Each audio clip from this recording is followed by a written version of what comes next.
രാജേട്ടാ പാലിക്ക് തന്നെ, എന്നിട്ട് രാജേട്ടൻ പോയിക്കോ. രാജേട്ടൻ നിൽക്കേ.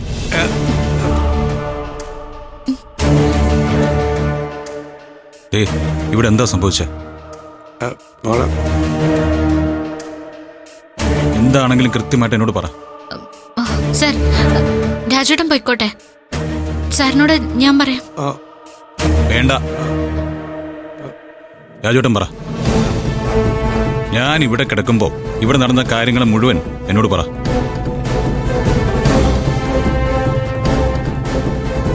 ഹോസ്പിറ്റലിൽ ഞാൻ കണ്ടു തുറന്നപ്പോ അവിടെ നന്ദിനി ഇല്ലായിരുന്നു. അല്ല സാർ, ഇവിടെ തിരിച്ചു വന്നപ്പോഴും നന്ദിനി ഇല്ലായിരുന്നു. അതിന്റെ കാരണം എന്താണെന്ന് എനിക്കറിയണം.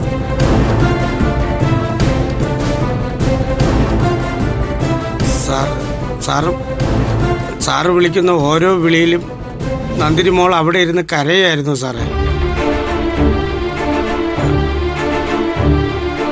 സാറിനെ കൊണ്ടുവന്ന് ഈ മുറിയിലിട്ടതിന് ശേഷം നന്ദിനി മോള് സ്റ്റെപ്പ് കയറാൻ പാടില്ല, മുകളിലത്തെ നിലയിലേക്ക് എത്താൻ പാടില്ലെന്നൊക്കെ സാറിൻ്റെ അമ്മയും സഹോദരിമാരും കൂടെ തീരുമാനിച്ചു.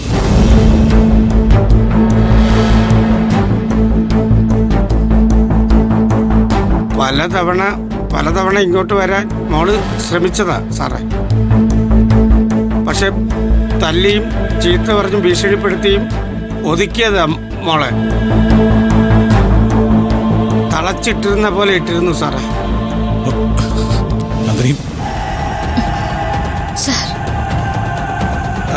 ഞങ്ങൾക്ക് ഒന്നിനും പറ്റില്ലായിരുന്നു സാറേ.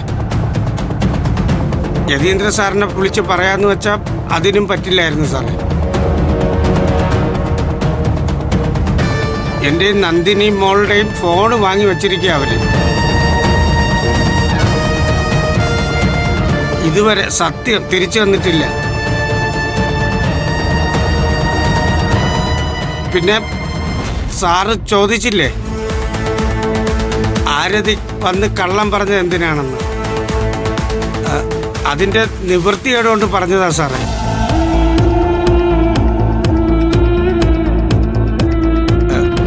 നമ്മുടെ ആരതിയുടെ ഭർത്താവില്ലേ വിവേക്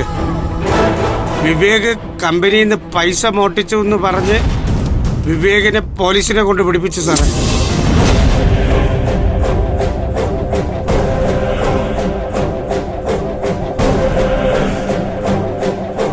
പോലീസ് സ്റ്റേഷനിലിട്ട് വിവേകിനെ കൊല്ലാക്കൊല ചെയ്തു സാറേ.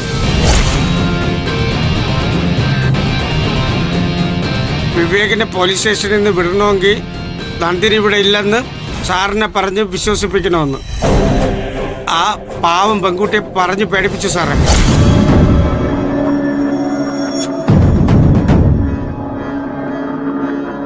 അതുകൊണ്ടാ സാറേ ആരതി സാറിനോട് കള്ളം പറഞ്ഞത്.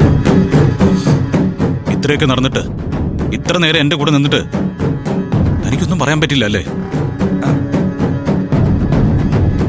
അതൊക്കെ കഴിഞ്ഞില്ലേ സാർ? ഇപ്പോ എല്ലാം നന്ദിനി ഈസിയായിട്ട് പറയുന്നില്ലേ സാറേ? ഇന്നലെ രാത്രി സാർ ഈ മുറിയിൽ നിന്ന് ഇറങ്ങാൻ 5 മിനിറ്റ് വൈകിയിരുന്നെങ്കിൽ നന്ദിനി മോളെ സാർ ജീവിതത്തിൽ ഒരിക്കലും കാണില്ലായിരുന്നു സാർ.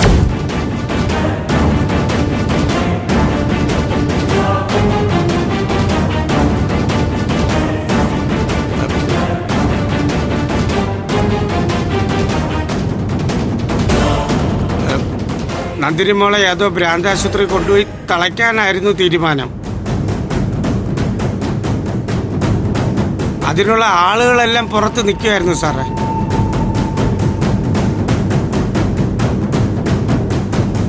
ദുഷ്ടത്തരവാ സാറേ കാണിച്ചു കൂട്ടിയതല്ല. കൊല്ലാക്കൊല ചെയ്യുമായിരുന്നു സാറേ. തന്ത്രി ഇന്നും താഴേക്കുണ്ടോ സാറേ? വേണ്ട സാർ, ഇത്രയും പ്രശ്നങ്ങൾ ഇവിടെ കഴിഞ്ഞിരിക്കുക. ഇപ്പൊ സാർ പോയൊരു ബഹളത്തിന് ശ്രമിക്കരുത്. തന്ത്രി എന്നെ താഴേക്ക് കൂട്ടിക്കൊണ്ടു പോകാനാ പറഞ്ഞേ. വേണ്ട സാർ. എന്റെ കാലിൽ നിന്ന് ബ്ലഡ് വന്നാലും ഞാൻ എഴുന്നേക്കും. ഞാൻ പോകും താഴേക്ക്. അയ്യോ അയ്യോ, സർ സാറേ. വേണ്ട സർ, വേണ്ട വേണ്ട സർ, ഞാൻ കൊണ്ടുപോവാം. ഇനിയൊരു പ്രശ്നം ഉണ്ടാവുന്ന കാണാൻ എനിക്ക് വയ്യ സർ. അതുകൊണ്ട് ഞാൻ കാല് പിടിച്ച് പറയാം. നന്ദിനി, എനിക്ക് പോണം. എന്നെ കൊണ്ടുപോകാനാ പറഞ്ഞത്.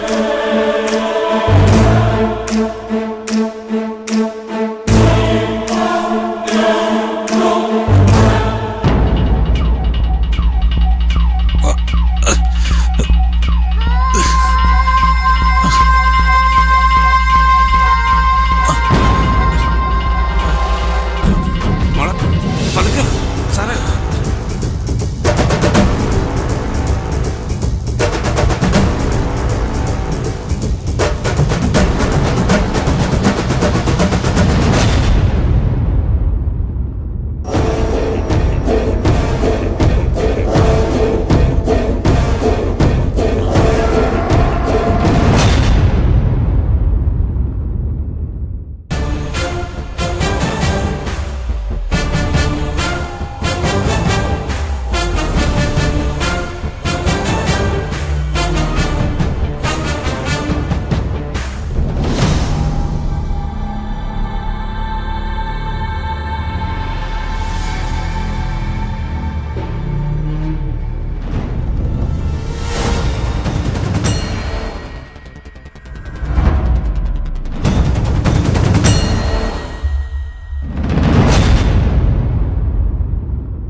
രാജുവേട്ടാ, എന്താ സാറേ?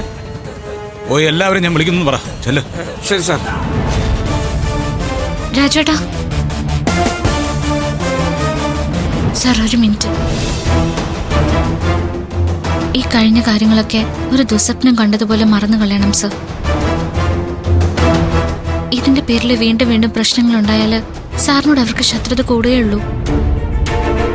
രാജുവേട്ടാ, സാറേ. തന്നോട് ഞാൻ പറഞ്ഞു കേട്ടില്ലേ? ശരി സാർ.